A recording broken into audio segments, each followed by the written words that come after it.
안녕하세요, 최일입니다. 이번에는 리 프리드만 님이 질문하신 거, 금융권 공기업을 목표로 하는 대학생입니다.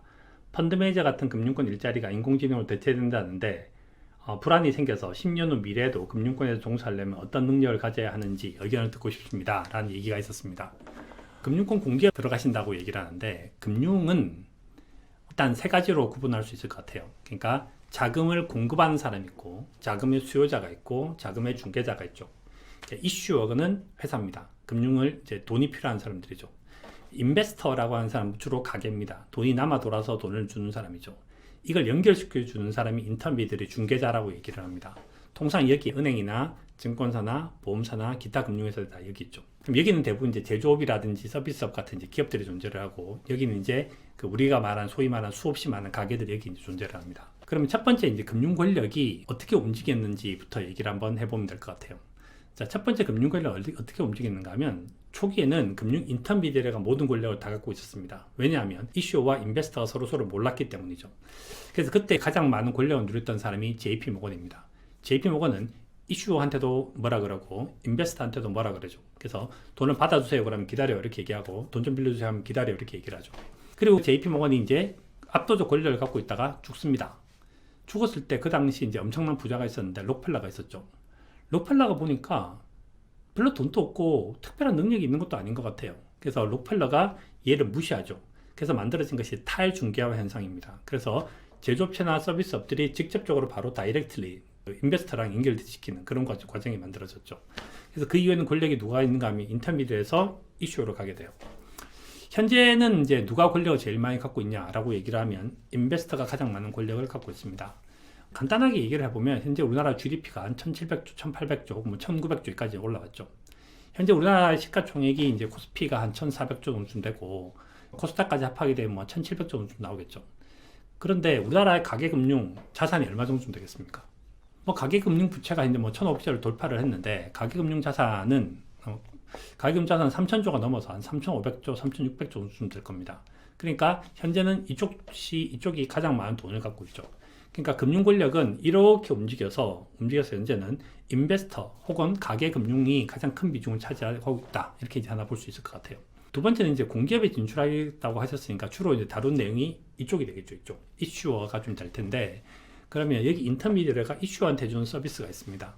보통 이런 서비스를 언더라이팅이라고 얘기를 해요. 그래서 ECM팀, DCM팀 이렇게 해서 주식 발행, 채권 발행을 도와주는 것들이죠.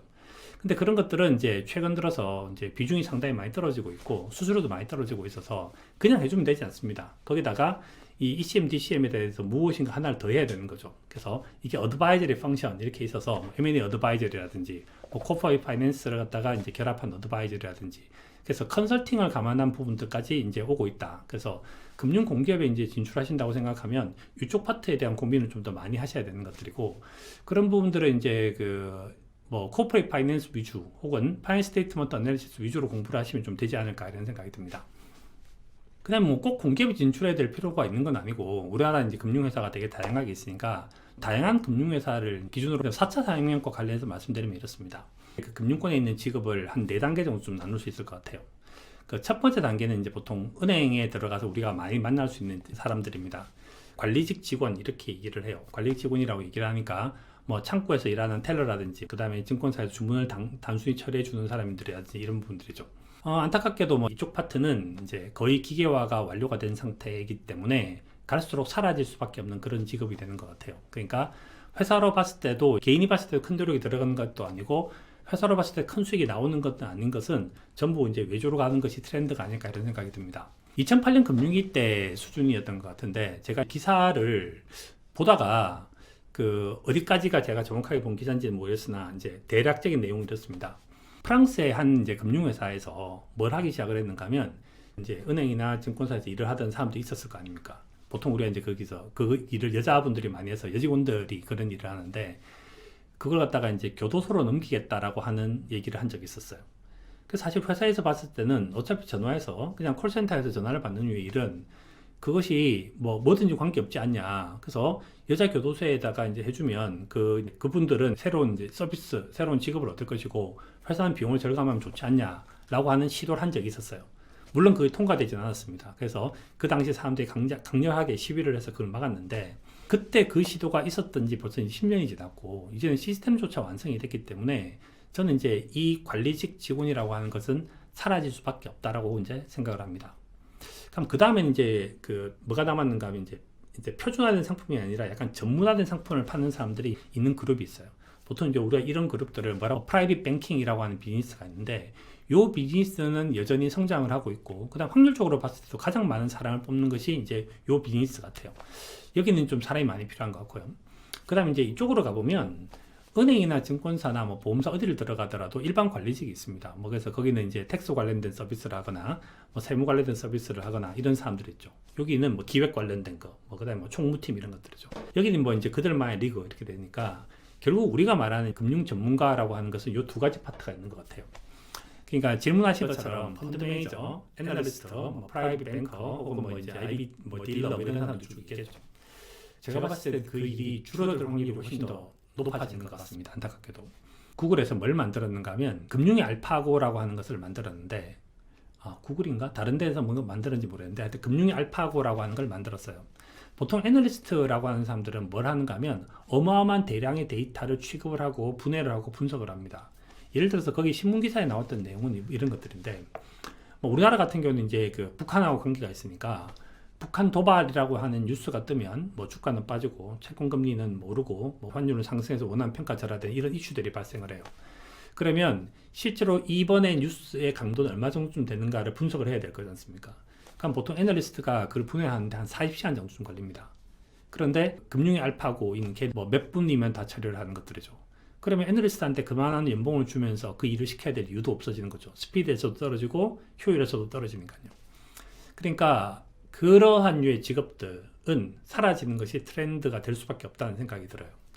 제가 볼 때는 살아남아야 되는 사람은 PB들이 살아남을 거고 그 다음에 또 하나는 뎁스 있는 정보를 처리하는 사람들은 살아남을 것 같습니다.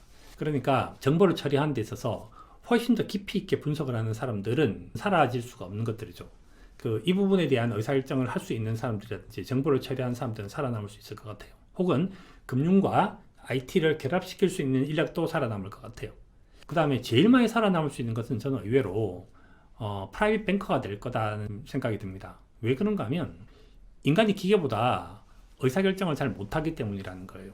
최근에 유튜브 영상에서 보시면 4차 산업혁명이라고 하는 것이 일어나고 그 다음에 이제 실체가 없으면 인공지능, 실체가 있으면 로봇 이렇게 얘기를 하는데 인공지능이든 로봇이든 빅데이터 시스템을 통해서 인간이 갖고 있는 능력에서 상당 부분까지 올라왔습니다. 기계가 이제 뭘 하는가 하면 작사도 잘하고 작곡도 잘하고 그림도 잘 그리고 그런 창의적인 일을 해내죠. 그 다음에 제가 본 동영상 중에 제일 재밌는 거는 골프 치는 동영상이었는데 기계는 골프도 엄청 잘 칩니다.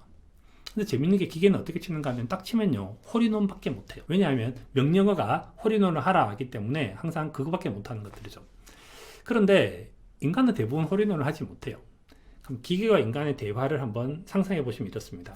자, 기계라는 PB가 있다고 생각합시다. 그럼 여기 인간이 있다고 생각합시다. 그럼 기계라는 PB는 뭐라고 그럴까요? 왜 두 번씩 치고 그러세요? 이렇게 말을 하는 것처럼 왜 수익률 5%밖에 못 내고 그러세요? 왜 여기서 사셨어요? 여기서 파셨어요? 이렇게 얘기할 거잖아요. 왜냐면 얘는 최적이니까. 근데 인간은 아니 내가 모르니까 그랬지 라고 얘기를 할 거지 않습니까? 그러니까 기계의 수준이 더 높고 인간의 수준이 더 낮기 때문에 기계에서 나오는 성과를 인간이 이해를 해야 될 필요가 있는 것들이죠. 그래서 인간에게 쉽게 설명해 줄 사람들이 필요한 상태가 된 겁니다. 예를 들어서 한때 대우증권에서 광고로 되게 유명했는데 ELS를 어떻게 설명할 거냐라고 하는 거예요. ELS를 쉽게 설명할 수 있느냐라는 겁니다. 그래서 그 당시에 나왔던 되게 재밌는 광고들이 있어서 뭐 야구로 설명한 사람도 있었고 축구로 설명한 사람도 있었고 요리로 설명한 사람도 있는 거죠. 그러니까 지금은 인간이 비합리적이고 인간이 지식이 한계를 갖고 있기 때문에 그걸 쉽게 설명해 줄 수 있는 사람은 기계화 시대에 훨씬 더 필요한 사람이 돼버린 거라는 거죠. 그래서 저는 지금의 미래 금융이라는 것에서 가장 많이 살아남을 수 있는 것은 뭐냐라고 생각을 해보면 개인과 관련된 가계금융들이 많이 살아남을 확률이 훨씬 더 높고 두 번째는 개인에게 투자 의사결정을 하는 식의 프로세스 혹은 어떤 결론이 났을 때 이 결론이 왜 나오게 됐는지를 쉽게 설명할 수 있는 사람 이런 사람들이 훨씬 더 롱런할 확률이 높고 서바이브 할 확률이 높다 이런 생각을 해보게 되었습니다. 도움이 되시길 바랍니다. 감사합니다.